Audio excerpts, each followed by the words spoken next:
Hey everyone, my name is Yuri Rashkin, and this is Perspectives of Ukraine. How do three countries, Russia, United States, and Ukraine, see Ukraine today? This video is made upon request from the Beloit League of Women Voters. Thank you for asking me to do this video, and my apologies for the delay in getting it to you. Considering that the relationship between the three countries has undergone a substantial change since 2014, a video such as this can either be continuously postponed in lieu of new information, or new video updates can be made. Either way, at some point, it is important to take the stock of the situation, and we may as well do it now. A few words about me and my level of expertise and knowledge on the subject. I'm originally from Moscow, Russia, which at the time was known as the Soviet Union. I've lived in the United States for over 30 years, and I'm a naturalized citizen. I teach public speaking at UW-Whitewater at Rock County, and as you know, I have a deep passion for public service. I currently serve on Rock County Board of Supervisors, representing District 15, downtown Beloit. I am also a certified Russian interpreter, working in courts in several states, and a host of my own YouTube channel called Rashkin Report, where I discuss current events, politics, and culture with mostly Russian speakers from all over the world. Finally, I appear regularly as an unpaid news commentator, providing a progressive perspective on American politics for various Russian-language news networks worldwide, such as Voice of America, BBC, RTVI, RBK, ATR, and others, but never RT or Sputnik. But more about that later. To begin, the name. It is not proper to use article "the" when saying Ukraine. It's just Ukraine. Before we begin, let's take a look at some of the numbers we should consider when speaking about a country. Ukraine is the second largest country in Europe. Can you guess who is number one? Besides Russia, Ukraine also shares borders with Belarus to the north, Poland, Slovakia, and Hungary to the west, Romania and Moldova to the south, and has a coastline along the Sea of Azov and the Black Sea. Ukraine's population is about 41 million people, and it is the 8th most populous country in Europe. Its capital and its biggest city is Kiev. Though the area was inhabited since 32,000 BC, we first really hear of Kiev as the capital of Kievan Rus, a state that existed from about 9th until 13th century. This is a bit of a problem for Russia because it considers itself the heir of Kievan Rus, except its historic capital, Kiev, is the capital of another country, which Russia counters by saying that it hardly considers Ukraine to be a country at all. A little creepy. More on that later. Ukraine's history wasn't an easy one, as at one point or another, seemingly every empire in the neighborhood owned a piece of Ukraine, including the Polish-Lithuanian Commonwealth, Austria-Hungary, the Ottoman Empire, and of course, Russia. Briefly independent, Ukraine became part of the USSR and stayed there until that empire thankfully collapsed in 1991.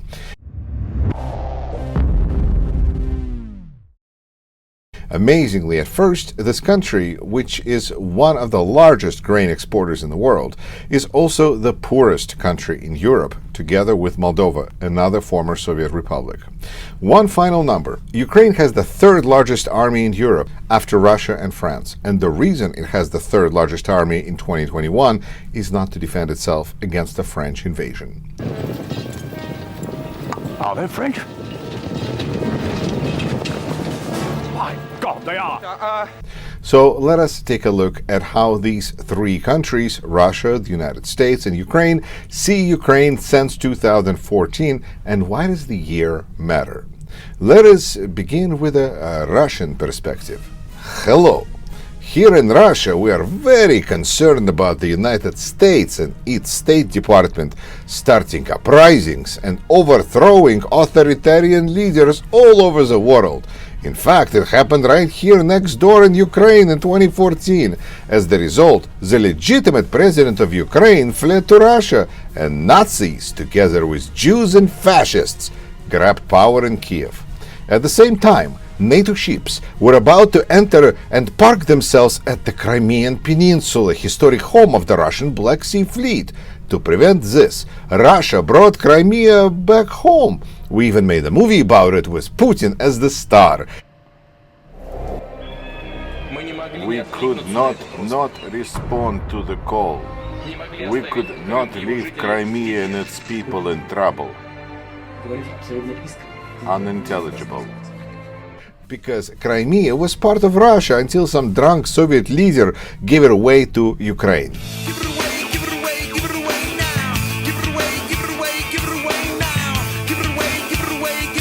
Since we were all Soviets, then it didn't really matter, but now it really does matter. And Russia always wanted Crimea back, though it didn't always said it until 2014.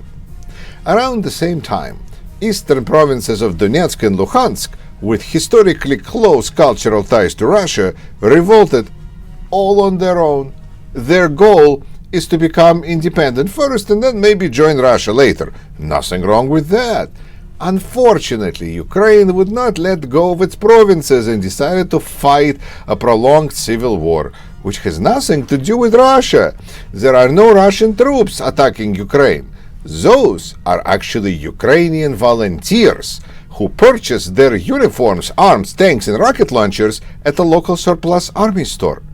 And Russian troops? Well, they were never ever there. While this whole thing caused much pain to Ukraine, it also created difficulties of sorts for Russia. Sanctions, being viewed as an international pariah and aggressor, not being invited to mingle with heads of states, makes a small man like Putin appear even smaller. Ukrainian affair has been great for Kremlin's propaganda machine, as the economic situation in the country could have forced people to look closer at what is going on in their country, but instead they've been told that at least they don't live in Ukraine. At the same time, Putin and Russia are far from done with Ukraine. In his latest opinion piece, the leader of Russia, who also happens to be its official historian, questions whether Ukraine is a real country. It is one thing when we wonder about Canada and who exactly runs that place, and it is another when a leader of an empire next door questions whether your country is a really legitimate country, or whether it is just an appendage of the great Russian Empire. Next, let's take a look at how the US views Ukraine. While to the Trump administration, Ukraine was basically an obstacle that got in the way of Donald Trump fully embracing Vladimir Putin, to the Biden administration, Ukraine plays a crucial strategic role of sitting between Russia and Europe. While the US and Russia have entered some form of the Cold War, the front line of the hot war right now cuts through Ukraine. Ukraine would love to be a NATO member, but of course this is the last thing Kremlin wants, and for that reason alone, the war seems to never be able to come to an end. Ukraine is also a fledgling democracy in the world redefined by President Biden's approach of dividing countries into democracies and authoritarian states. How we treat Ukraine may show others how committed we are to democracy and democratic states, and whether democracies really do stick together, similarly to what we appear to see with the authoritarian states. Teetering on the brink of falling back into complete authoritarianism, contained only by the overwhelming kleptocracy of its oligarchs, Ukraine and its people seem both desperate enough to want to get away from the Russian influence, yet see no problem in following the Russian approach of how to do business, or make money, or run courts. Just look at the Northern Stream 2, a gas pipeline recently in the news. Biden's administration faced a no-win situation because the pipeline, which Secretary Blinken labeled a bad deal for Europe, was already 90% finished by the time Joe Biden took office. Faced with a difficult decision, the Biden administration appears to have made some lemonade out of this lemon and got Germany to at least feel vested in future of Ukraine because of the consequences Ukraine is likely to experience now that the fate of the pipeline seems sealed. Consider, if Russia doesn't need to send gas through Ukraine and can do it another way, it doesn't have to provide Ukraine gas or pay large pass-through fees. Oh, and a few words about those large fees. Since its independence in 1991, Ukraine inherited a Soviet gas pipeline, which to this day brings about $2 billion annually into the Ukrainian economy, about 1% of its annual GDP. Now, with NS2 about to be finished, Ukrainians expect anything from Russia, from ending sending gas to Ukraine to Russia beginning a full-scale military invasion. But most of all, Ukrainians seem concerned about losing the transfer fees, with many calling Biden's administration decision of salvaging its relationship with Germany a betrayal of Ukraine. Of course, potential loss of transfer fees has a tremendous upside for Ukraine's long-term prospects, as it forces the country to look beyond the easy money from the Russian pipeline, which incidentally and predictably is concentrated in few hands, and thus fuels corruption. But the upside here is similar to someone who loses an access to what they thought was a guaranteed source of income and are now forced to get a skill and earn a living. Sure, it will put them in a better position down the road, but change can be difficult and painful. Now, remember the numbers I mentioned in the beginning? In addition to leading Europe in poverty, Ukraine is also leading it as the second most corrupt and dangerous country in Europe after Russia, while also engaged in an undeclared war with Russia. What could Ukraine do? Faced with losing billions of dollars annually in gas tenders, Ukraine could develop its renewable energy resources, or invest in digitization of the country, and invest in education of its people, similarly to Estonia and some other former member republics of the USSR. It could even develop its own natural resources, but all of that while fighting corruption in business, in courts, and in politics is a tall order, even with American help. And what about the Ukrainian perspective? From Ukraine's point of view, it is a long-suffering country that has been in an undeclared war with Russia for several years. When Ukraine gave up its nuclear weapons in the 90s in exchange for territorial integrity, both United States and Russia were signatories to that memorandum of understanding. When Russia violated it, none of the other countries rushed to defend Ukraine. The war has been a tremendous drain on the country, while also creating a strong political identity of a Ukrainian, which did not exist prior to the war with Russia. Ukraine does enjoy free press and some political competition due mostly to the competition between the oligarchs, none of whom appear to be strong enough to grab all the power yet. Ukraine's only hope of success is a strong partnership with a powerful country, such as the United States or China. Partnership with Russia, it can be said at this point, has not worked out well historically, due partially to the issue with annexed territory of Crimea, as well as continuous casualties near Ukraine's east border. All of this only seems to push Ukraine further and further away from Russia culturally. While preferring to be a close partner of the United States versus China, Ukraine appears to feel both betrayed by Biden administration decision to let the pipeline bypassing Ukraine be built in the first place, and also swayed by money from Chinese investors, eager to spread Chinese influence through purchases and sizable investments. In the end, there seems to be an attitude that if the United States feels that Ukraine is that important, it should do a better job saving Ukraine from Russia and helping it join the ranks of developed nations. There was also this little matter of being kind of involved in American politics, with Ukraine being forced to play a part in attempting to sideline Joe Biden during the presidential election of 2020, and a conversation with its president being the grounds for the first impeachment trial of Donald Trump. There is a bit of a trust issue between the United States and Ukraine, with the overall lesson being that it is a good idea to stay out of other countries' elections. And now to my involvement with this. Through my YouTube channel, I came in contact with women leading the effort to free their family members from imprisonment in eastern Ukraine or possibly in Russia. One of them, Larissa Shevandina, has been fighting for the release of her husband, Oleg Shevandin, a martial arts champion and coach of the national Ukrainian team who's been missing since 2015.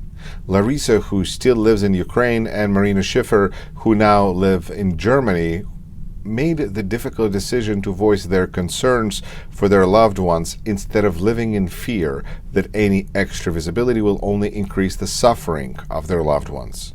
I was glad to conduct the interview, and then I reached out to Beloit Daily News reporter Hilary Gavin, who wrote a story which was published in Beloit Daily News and reprinted in Janesville Gazette, for which thank you to both papers.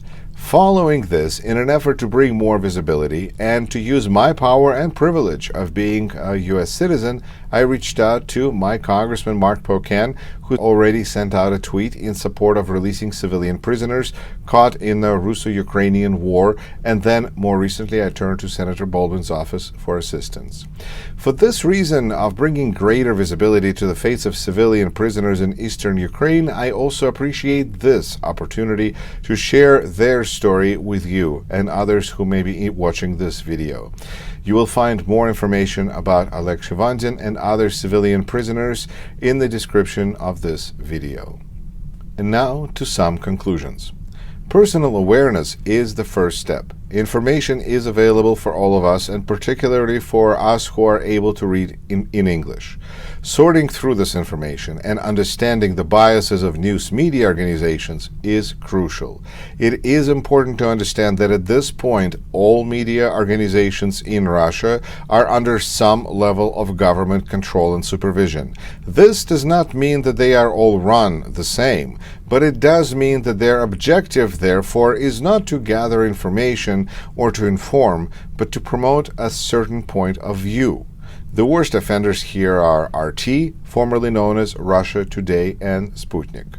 While originally somewhat popular in the West due to their extreme willingness to cover the worst parts of life in detail that no national news network or a news outlet would be willing to do day after day, it is clear that RT's objective is to promote a point of view portraying Western democracies as ultimately having failed to address the concerns of its people. While it is an important part of the overall picture, it is definitely not the whole picture, and it is a much better picture than what people in countries like Russia and Ukraine experience. However, propaganda machine simply cannot lose. It is not restricted by truth, and it only stops if the paycheck stops showing up. And finally, State Department can't start uprisings and revolutions, but Kremlin very much does. Thank you for watching, and I hope you have gained a better understanding of the different ways that Russia, the United States, and Ukraine view Ukraine and what is going on there right now. I will leave you with this Ukrainian joke.